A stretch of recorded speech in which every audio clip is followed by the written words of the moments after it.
Chers frères et sœurs en Christ, bien-aimés dans le Seigneur, amis et connaissances, grande est ma joie de me retrouver en ce jour en votre présence pour partager un morceau de vie de la parole vivante. Que la paix, la grâce, l'amour de notre Seigneur Jésus-Christ vous soit immensément renouvelé. Voici la parole vivante. Mais ils s'écrièrent, crucifie-le. Luc 23, verset 21. Crucifie-le.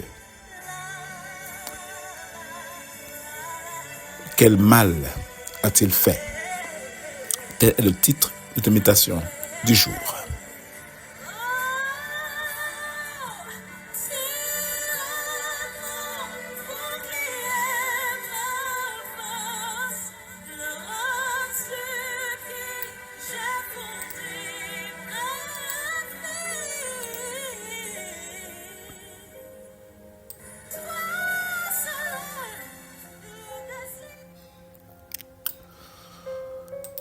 S'il y avait une punition très cruelle, humiliante dans l'Empire romain, punition destinée à dissuader les autres à ne plus commettre des crimes, à ne plus se rebeller contre l'autorité, eh bien, cette punition était la crucifixion. On se rappelle, par exemple, des deux brigands qui ont été crucifiés, l'un à gauche et l'autre à la droite de Jésus-Christ. Jésus était au milieu d'eux, subissant le même sort que ces criminels, la mort à la croix. On avait considéré Jésus comme un voleur, un blasphémateur, un criminel, un hors-la-loi. Au vu de toutes ces fausses accusations, la foule demanda que Jésus soit crucifié, qu'il soit humilié, qu'il reçoive à la croix la sentence la plus odieuse. Mais ils s'écrièrent, crucifie-le. Et Pilate leur dit pour la troisième fois, quel mal a-t-il fait? Je n'ai trouvé en lui rien qui mérite la mort. Je le relâcherai, donc après l'avoir battu de verge. Mais la foule insistèrent à grands cris, demandant qu'il soit crucifié. Pilate avait raison. Jésus n'avait rien fait de mal qui mériterait la mort. Et encore la mort à la croix. La foule, même sans en prendre conscience, demandait à Pilate que Jésus soit crucifié à leur place, qu'il soit mis à mort à leur place. Et c'est une prophétie sur Jésus qui devait s'accomplir comme beaucoup d'autres. Jésus n'allait pas à la croix seulement pour ce peuple qui criait et insistait qu'il soit crucifié pour leurs fautes. Mais il allait aussi à la croix pour tes fautes, pour mes fautes, pour les fautes de tous ceux qui, même dans l'avenir, croiront en lui. C'est la vérité dont nous fait part le prophète Ésaïe lorsqu'il nous dit, pourtant, en vérité, c'est de nos maladies qu'il s'est chargé et c'est de nos souffrances. Ce sont nos souffrances qu'il a prises sur lui. Mais c'est pour nos péchés qu'il était percé. C'est pour nos fautes qu'il était brisé. Le châtiment qui nous donne la paix est tombé sur lui. Il a été frappé à mort à cause des péchés que mon peuple a commis. On a mis son tombeau parmi les criminels et son sépulcre parmi les riches, alors qu'il n'avait rien ou qu'il n'avait pas commis d'acte de violence et que jamais ses lèvres n'avaient prononcé de mensonge. Isaïe 53, verset 9. À qui était donc destinée cette croix? Si Jésus n'avait commis aucun mal. Mon frère, ma soeur, mon ami, cette croix était la mienne. C'était la tienne. Le salaire du péché, c'est la mort. À moins que nous disions n'avoir jamais fait de mal, ce qui ne serait pas juste. Car toi et moi commettions tous les jours toutes sortes de mal qui nous qualifient pour la croix. C'est nous qui volons, c'est nous qui mentons, c'est nous qui tuons, c'est nous qui violons, c'est nous qui commettons toutes sortes de violences envers les autres. C'est nous qui blasphémons. Ce n'est pas Jésus. Ce n'est pas lui. À cause de cela, la croix aurait été notre place. Mais Dieu ne nous a pas jugés dignes. Toi et moi ne pouvons pas supporter la crucifixion. Toi et moi ne pouvions pas supporter avoir notre côte percée, nos mains clouées, supporter un roseau d'épines placé sur nos têtes et faisant couler du sang. Toi et moi ne pouvons pas supporter cette grande humiliation.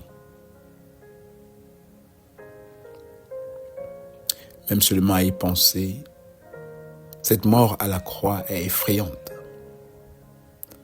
Elle laisse à désirer. Mais il a plu à Dieu de le briser. De briser Jésus, son Fils unique, innocent par la souffrance, afin de payer le salaire de nos péchés. Et faisant mourir son précieux Fils, oui, Jésus, pour toi et moi, afin que toi et moi en recevions les bénéfices, incluant ceux de la vie éternelle. Jésus a donc accepté d'y aller délibérément à la croix, sans contrainte, mais par obéissance à son Père, pour le bénéfice de l'humanité. Comme nous le dit la parole, il s'est dépouillé lui-même jusqu'à la mort. Il s'est allé et s'est laissé compter parmi les malfaiteurs. C'est par amour et non par obligation, afin de rendre juste celui qui est coupable, libre le captif, et réparer beaucoup de torts à travers son sacrifice. Oui, c'est par amour et non par obligation, afin de rendre juste celui qui est coupable, libre le captif, et réparer beaucoup de torts à travers son sacrifice. Quel mal a-t-il fait? Il n'a fait aucun mal. Mais pour toi et moi, il a porté tout le mal pour nous rendre libres.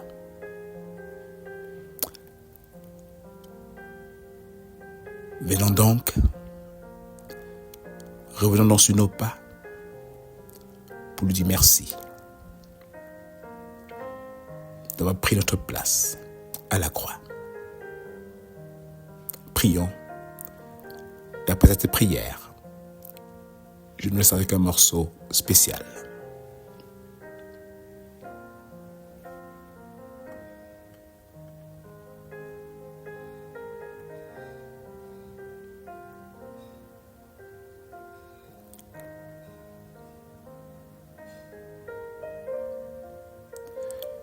Seigneur Jésus, tu n'as rien fait de mal. Et pourtant, tu as été crucifié comme un malfaiteur à la croix. À cette croix, tu portas nos péchés, notre humiliation, pour nous libérer. Tu versas ton sang pour nous purifier de toutes nos fautes. Tu mourus pour nous donner la vie éternelle. Nous te sommes infiniment reconnaissants pour ce sacrifice volontaire que tu as fait et accrédité dans notre compte spirituel. Nous te disons merci. Merci pour ton grand amour sacrificiel. Merci pour ton pardon. Merci pour notre restauration en toi. Aide-nous aujourd'hui à vivre avec toi, sans oublier la croix. À vivre loin de toutes ces choses mauvaises pour lesquelles tu es allé à la croix. Aide-nous à faire des choix qui t'honorent et ne crache pas sur ce merveilleux don que tu nous donnes par la croix. Oui, que nos actes, nos pensées, nos gestes ne crachent plus sur ce merveilleux don qu'est la croix. Merci Seigneur pour la croix. Merci. Merci. À toi la gloire, à toi l'honneur, à toi la puissance, maintenant et au siècle des siècles. Amen.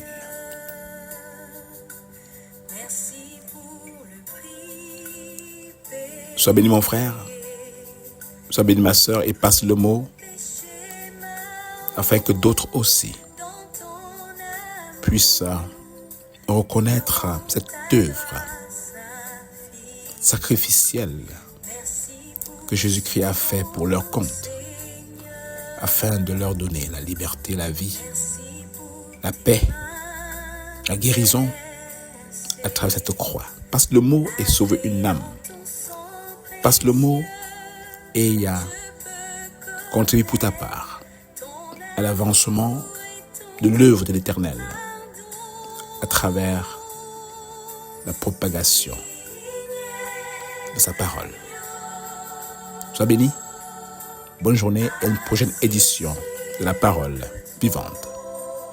C'était votre serviteur, Kelly Brown.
Merci pour ce don, c'est